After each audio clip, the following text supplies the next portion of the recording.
ठेचा खात चालणं या गोष्टी नकोय। तुम्ही सरळ पद्धतीने प्रयत्न करत राहा, अनुकूल प्रतिकूल भाव जीवनामध्ये निर्माण होत जातात, पण त्या सगळ्या भावांना सामोरं जात जीवनाचा प्रवास आपल्याला करायचा आहे। त्याच्यासाठी रडण्याची गरज नाही, रडू नका, कारण ती गोष्ट ठरलेली आहे। तुम्हाला कधी कुठे काय खायला मिळणार आहे हे ठरलेलं आहे।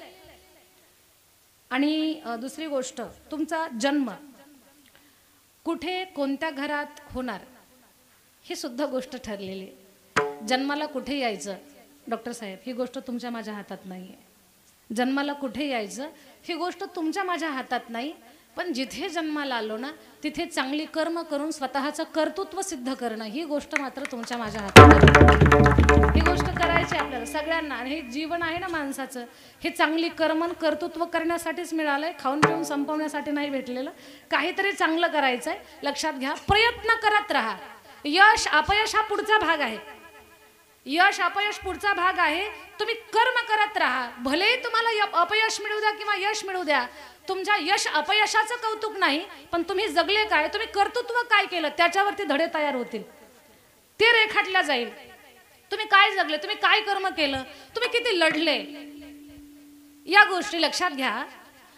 छत्रपती संभाजी महाराज धर्मासाठी संपले, औरंगजेबानं संपवलं संभाजीराजांना, पण शंभूराजे म्हणत होते माझं शरीर संपवताल तुम्ही, पण माझ्या रक्ताच्या थेंबा थेंबातून प्रतिसंभाजी तयार होणार आहे, नवीन हजारो संभाजी उभे राहणार आहेत। छत्रपती शंभूराजाचा मृत्यू कसा झाला त्याचं चिंतन लोक करत नाहीत, पण ते लढले कसे याचं चिंतन करतात। म्हणून यश मिळालं का अपयश मिळालं याचं चिंतन नाही, पण तुम्ही जगलात कसे, तुम्ही जीवनामध्ये काय संघर्ष केला, काय तुम्ही जगलात, काय वागलात, काय प्रयत्नांची पराकाष्ठा केली त्याचं रेखाटन झाल्याशिवाय राहत नाही। म्हणून लक्षात एक घ्यायचंय की जन्माला कुठे यायचं हे जरी हातात नसलं तर जिथे जन्माला आलो तिथे चांगली कर्तृत्व करणं ही गोष्ट आपल्या हातामध्ये आहे, ती गोष्ट आपण केली पाहिजे। तर हे मी तुमच्यासोबत बोलते एवढ्याच करता की काही गोष्टी फिक्स आहेत, काही गोष्टी फिक्स आहेत, त्याच्यासाठी आईवडिलांना कधी दोष द्यायचा नाही की तुम्ही आमच्यासाठी काय केलं। याच्यावरनं हे सगळं मी तुमच्यासोबत बोलते की आमच्या बापानं आम्हाला कुठे दात घासायला माती ठेवली, कुठे घरावरती पत्रे ठेवले, कुठे स्लॅब टाकून ठेवला, याच्यासाठी वडिलांना कधीच दोष देऊ नका। त्यांनी एक खूप मोलाची गोष्ट, त्यांचं नाव आपल्याला दिलं ना, हे सगळ्यात मोठं दान दिलेलं आहे। याच्याही पुढे मला थोडीशी तुलना करायची। खरं तर मायबापाच्या प्रेमाला मीच सांगितलं की तराजू कधी लावू नये, पण वडिलांचं प्रेम पाहिजे तेवढं कळत नाही, म्हणून समजावून सांगण्यासाठी थोडासा तराजू लावते की वडील आपली आई आपल्यावरती जे प्रेम करते ना त्याही पेक्षा जास्त आपले वडील आपल्यावरती प्रेम करत असतात।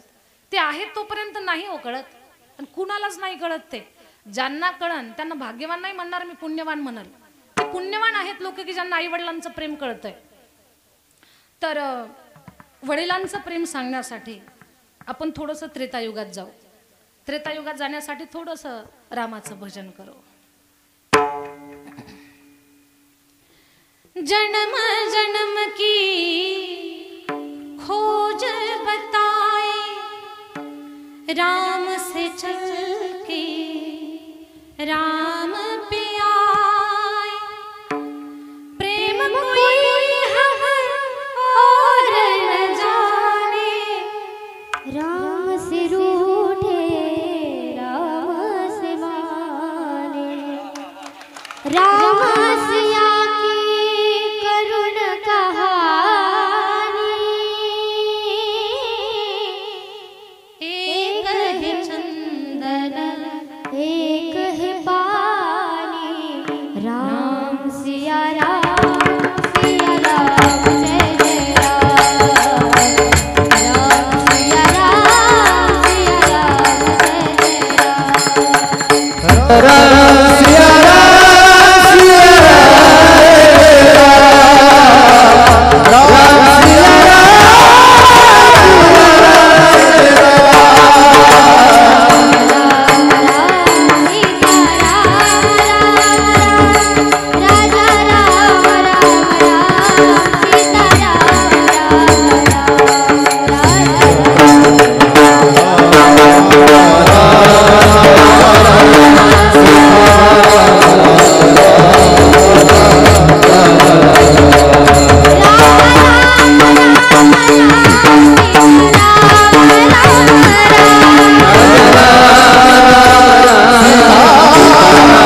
टाळी तर वादकांसाठी सुद्धा झाली पाहिजे. फार सुंदर. प्रभू रामचंद्राच्या चरित्रातला सुंदर भाग आहे. मर्यादा पुरुषोत्तम राघवेंद्र सरकार वनवासाला निघाले. एक चिंतन करण्यासारखी गोष्ट आहे. मंथरेनं कैकई मातेला शिकवताना शिकवलं होतं की भरताला गादी आणि रामाला वनवास, की भरतासाठी अयोध्येची राजगादी मागून घे. आता याचातही थोडासा विचार करण्यासारखा एक मुद्दा आहे. कोणी श्रीमंत असेल अथवा कोणी गरीब असेल, प्रत्येकाच्या जीवनामध्ये मित्र मैत्रीण असतातच. ते एक स्वाभाविक गोष्ट आहे माणसाच्या जीवनामधली. पण मित्र असा करावा की त्यातून एक वैचारिक आपली उंची, भले आर्थिक नाही जरी झाली तर वैचारिक उंची आपली वाढली पाहिजे. असा मित्र जीवनामध्ये असावा. जीवनामध्ये चुकूनही मंथरेच्या वृत्तीचा मित्र किंवा मैत्रीण करू नये. कारण अयोध्येची महाराणी, लाडकी राणी, की विशेष प्रेम राजा दशरथाचं ज्या कैकई महाराणीवरती होतं, जन्मदात्या आईवर नाही पण सावत्राईवरती परब्रह्माचं विशेष प्रेम आहे. की मध्यरात्रीला उठावं रामानं आणि म्हणावं, मला आई, मला कैकई माकडे घेऊन जा. एवढं प्रेम. पण संगत चुकली, सखी चुकली. परिणाम असा झाला, मंथरा ही जीवनामध्ये आले आणि राम वनवासाला गेले. याच्यातून आपण शिकायचंय की आपण चुकूनही मंथरेच्या विचाराची मैत्रीण जीवनामध्ये करायची नाही. अशी जर मैत्रीण जीवनामध्ये आली तर कधी अंतःकरणातला राम वनवासाला निघून जाईल हे तुम्हाला आणि मला कुणालाच कळणार नाही. म्हणून याच्यावर विचार करायचा की आपण आपल्या जीवनामध्ये सखा सखी कशी ठेवतोय. शिकवताना शिकवलं की रामाला वनवास, भरताला गादी, पण मागताना दादा असं मागितलंय कैकई मानं, एका वराने द्यामज अंदन, भरतासाठी हे सिंहासन, दुसऱ्या वराने रामासाठी 14 वर्ष वनवास. मागताना मागितलंय की भरताला गादी आणि रामासाठी 14 वर्षाचा वनवास. 14च वर्ष का बरं?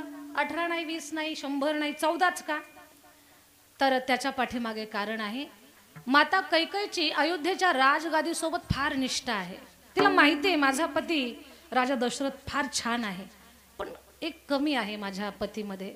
भविष्यात जो कोणी राजा या गादीवर बसणार आहे त्यांना प्रजेच्या सुखासाठी 14 गोष्टीमध्ये परिपूर्ण झाला पाहिजे. त्या 14 गोष्टी कोणत्या? 5 ज्ञानेंद्रिय, 5 कर्मेंद्रिय, मन, बुद्धी, चित्त, अहंकार, हे 4. 5 + 5 10 + 4 14. या 14 गोष्टीवर ज्यानं ताबा मिळवला तो गादीवर बसावा. आणि 14 गोष्टीवर ताबा मिळवण्याची ताकद फक्त रामचंद्रामध्ये होती, म्हणून रामचंद्राला 14 वर्ष वनवासाला पाठवलं. दुसरं काही कारण नाही की 14 गोष्टीमध्ये परिपक्व असला पाहिजे. आता पहा, जास्तीचं काही नाही पाहिलेलं मी, पण आपल्या सिंदखेडचा राजवाडा पाहिलाय. राजमाता आपल्या राष्ट्रमाता मासाहेब जिजाऊ, तर त्या वाड्यामध्ये वाडा पाहायला गेलो होता मी 7-8 वर्षापूर्वी. तर आतमध्ये जाताना मोठ्या दरवाजाला असे ते हे आहेत पा, नक्षी आहेत, गोल गोल गोल दगडीच काम आहे. मी सहजच मोजले होते ते 14 आहेत. 14 कधी गेला तर जाऊन पहा. तर ते 14 का? त्याचं उत्तर तेव्हा नाही समजलं मला कळत नव्हतं तेव्हा की का बरं असेल 14. आज कळतंय की राज दरबारात राज सिंहासनाच्या समोर जे जाल ती गादी म्हणजे न्यायदान करणारी गादी आहे. आणि त्या गादीवर बसणारा व्यक्ती, या 14 गोष्टी याच्याकडे आहेत. त्याचं कदाचित ते प्रतीक असेल म्हणून ते 14 गोल घुमट म्हणजे असे गोल गोल आहेत तिथे दगडी बांधकामामध्ये. तर कधीतरी पहा. तर रामचंद्राला वनवासाला 14 वर्षाच्या वनवासाला पाठवलं. रामराया निघाले. जात असताना परब्रह्म राम आहे, पण कलियुगातल्या लोकांनी जीवन जगण्याची आचारसंहिता समजून घ्यावी याच्यासाठी राम आपल्या आईचं दर्शन घ्यायला जातात. राम वनवासाला निघाले, ताईचं दर्शन घेऊन जातात. आपण चांगल्या कामाला जाताना तरी किमान आई वडिलाचं दर्शन घ्यायला पाहिजे.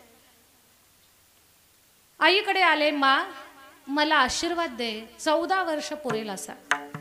बाळा 14 वर्ष अशी गोष्ट का करता तुम्ही? आई, राज आज्ञेनुसार मला अयोध्येची गादी नाही, 14 वर्षाचा वनवास मिळाला. हातातली पूजेची थाळी धपकन पडली. सगळा चरित्र भाग आपल्या सगळ्यांना माहिती आहे. मग कौशल्या म्हणते, राघवा तुम्ही माझी मस्करी तर करत नाही? मा आताच नाही, इथून पुढे रामचरित्रात तुला मस्करी ही कधीच दिसणार नाही. आणि रामाच्या चरित्रात मस्करी हा भागच नाहीये, अजिबात नाही. थट्टा नाही मा तुला दिसणार नाही रामचरित्रामध्ये. मी मस्करी नाही करत. आई खरंच मला 14 वर्षाचा वनवास प्राप्त झालाय, मला आशीर्वाद दे. त्यावेळेला रामराया म्हणतात, ताई मला 14 वर्ष पुरेल असा आशीर्वाद दे. पण मा म्हणते, बाळा तुला वनवासाला कसं पाठवू? आईचं प्रेम आडवं येत आहे. नको रे नको रे नको रे जाऊ राम राया. राघवा मला सोडून जाऊ नका, तुमच्याशिवाय मी जगू शकत नाही. माझ्या ताईंनो कीर्तन ऐकायला बसलात तुम्ही, मला खरं खरं सांगा, जगातली कुठली आई आहे की ते आपल्या लेकराला म्हणून वनवासाला जा?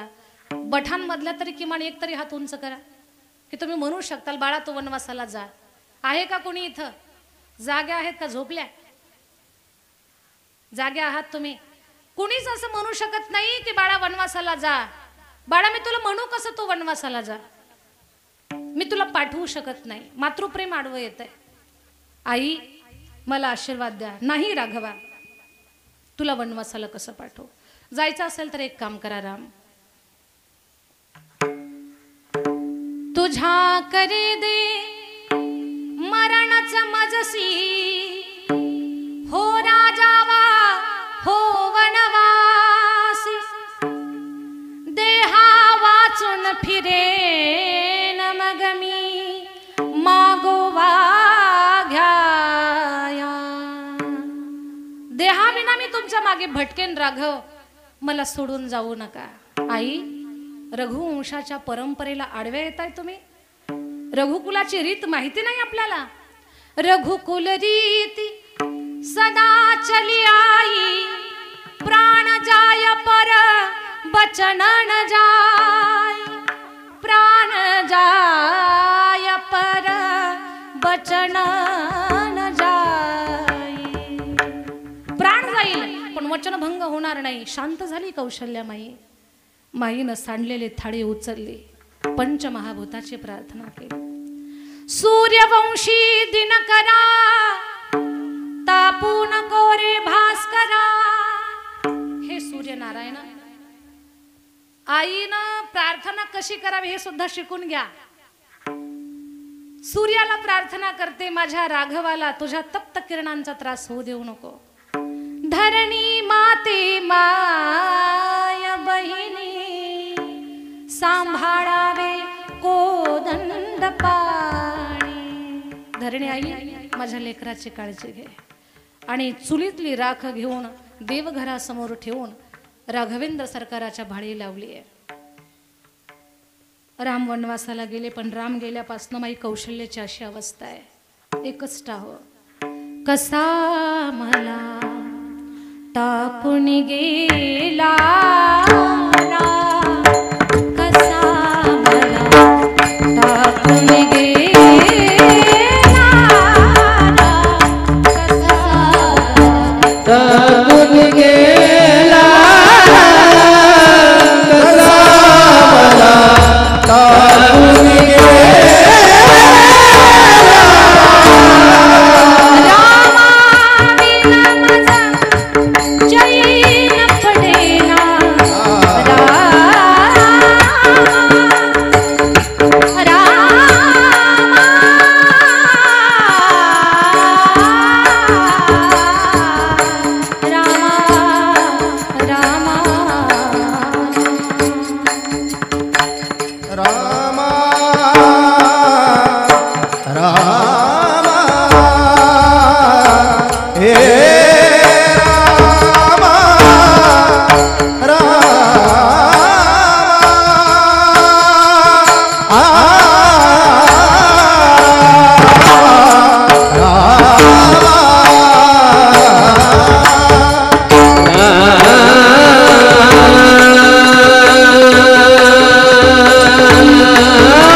रामा बिन मद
अप्रतिम.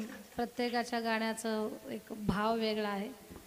दादा, या रागाला त्याचं स्वरूप तुम्ही मांडलं. काय आहे याचं स्वरूप?